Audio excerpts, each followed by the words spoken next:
Essanyu lyennina lingi kubanga omulala abayita ne mutajja mwerekereza bingi nnyo kuva ku mirimu gyammwe mwasiibye ne mugamba katujje tusaale Juma ne Spice Diana amanya mumanyi ga Spice Diana naye nze namukwaya Hajara Diana Spice era njagala okubategeeza nti eddiini y'Ekisiraamu nze nganze njenyumirizaamu kubanga eddiini enkuzizza ate bantu bakisa nnyo abali wano mugenda funa omukisa okutegeera lwaki nze Hajara ate nze Diana ate namukwaya byonna.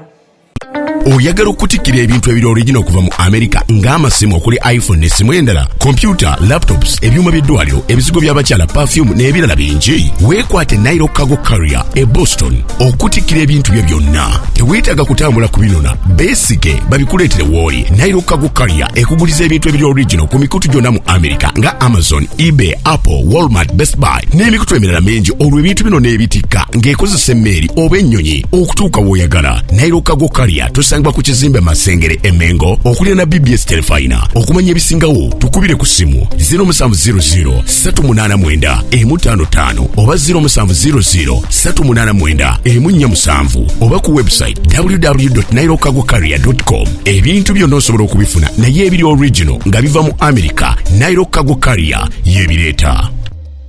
Nzaalibwa omukyala Mutanantale Beat n'omwami musajja Muganda abasinga balowooza ndi musheshe era ndi musheshe Omuganda.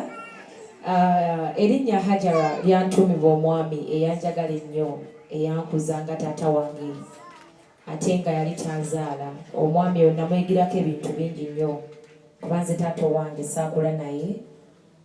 Abakyala basinga mwenna mumanyi ensonga zino tebiba byangu tukuza abaana ffekka namunigina ng'omukyala naye nze nga nkula nasanga omwami bamwita Mansuuru Ntwatwa yali Wambogo n'anjagala ng'omwana we n'ankuza mu ddiini y'Ekisiraamu era nampa erinnya lya Hajara yadde nali sizaaliddwa mu Busiraamu.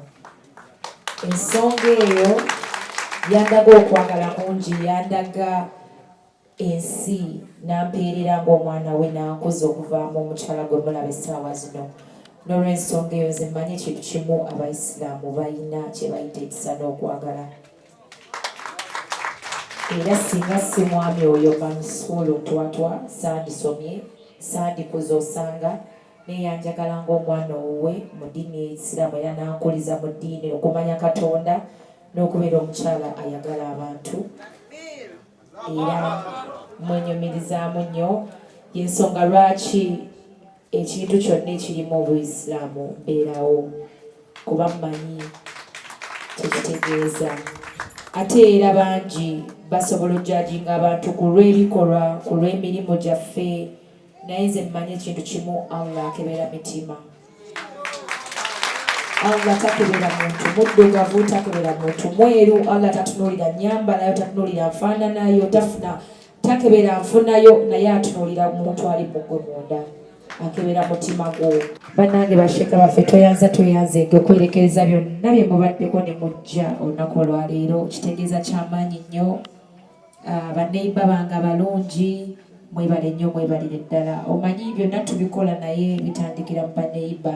Tuyita mu kusomozebwa ng'abayimbi bangi batusosola bagamba mu bayaaye abo kino abo kiri naye omuntu okuyita maka ge nojja ngaffe kintu kyamaanyi era mbeebaza nnyo, mwebalire ddala.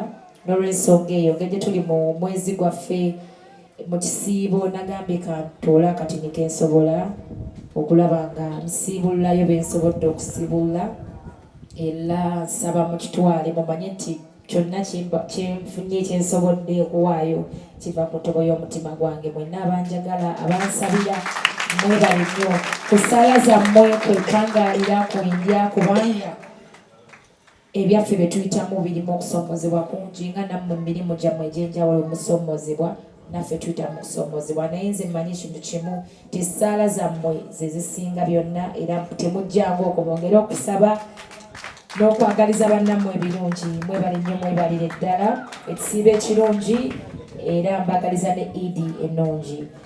Sigwa okusoosa okuŋŋaana Mukama abadde nga atusobozesa okuŋŋaana nga mu kaseera naddala nga kano era guno mulundi si gwe gusoose. Nsuubira Allah nga atuwadde obulamu n'obusobozi tujja kuŋŋaananga n'obulamu kye kikulu. Tujja kusobolanga okujja tukuŋŋaanirenga wamu tusaaleko wamu tumanyagane twebuuzeeko nga Allah atuwadde obulamu. Mwebale nnyo mwebalire ddala Mukama abankuumire ababye musiibiridde bye musinga n'okwagala naffe ajja tugabirira nkimanyi nga bwe batugambye bannanga omutima omugabi teguggwako tegubulwa. Mukama Katonda nga bwe mbagambye akebera mitima. Nze nganze omu Katonda byankoledde si bibala ampisiza mu biwonvu bingi nnyo sobola bamenyera naye nze ekintu kyemmanyi kiri kimu kyosiga kyokungula. Bwe ndikeeragange nga ndwadde nga nina gwe neetanga mu kyemmanyi eribaayo omu aligamba nange kansobole kuba teri muntu yemalirira leero oyina enkya tolina naye bw'obanga Mukama akugabiridde n'owako bw'owadde osobodde naawe bali kuddizaawo. So tumanyi kyetusiga kyetukola kyetukungula. Mwebale nnyo mwebali. Ku Mukisa Habo Clinic Kisaskulambiro Kasaana Zone ye wali omusawo ajjanjaba amaaso agalwadde mu ngeri yonna ng'agajjanjabya enkola eya habo ayitibwa Maama Mukisa. Maama Mukisa akujjanjaba amaaso agalwadde mu ngeri yonna ne bw'obanga wagenda mu malwaliro amazungu ne bigaana ajja kubanga agawonya ng'akozesa eddagala lya habo. Oyagala okutikkira ebintu ebiri original okuva mu America ng'amasimu okuli iPhone n'essimu endala, computer, laptops, ebyuma by'eddwaliro, ebizigo by'abakyala, perfume n'ebirala bingi. Weekwate Nairo Cargo Carrier e Boston okutikkira ebintu bye byonna. Teweetaaga kutambula kubinona, beesige babikuleetere w'oli. Nairo Cargo Carrier ekuguliza ebintu ebiri original ku mikutu gyonna mu America nga Amazon, eBay, Apple, Walmart, Best Buy n'emikutu emirala mingi. Olwo ebintu bino n'ebitikka ng'ekozesa emmeeri oba ennyonyi okutuuka w'oyagala. Nairo Cargo Carrier tusangibwa ku kizimbe Masengere Emengo okulira na BBS Telefina. Okumanya ebisingawo tukubire ku simu 0700 389 155 oba 0700 389 147 oba ku website www.nairocargocarrier.com. Ebintu byonna osobola okubifuna naye ebiri original nga biva mu America. Nairo Cargo Carrier yebireeta.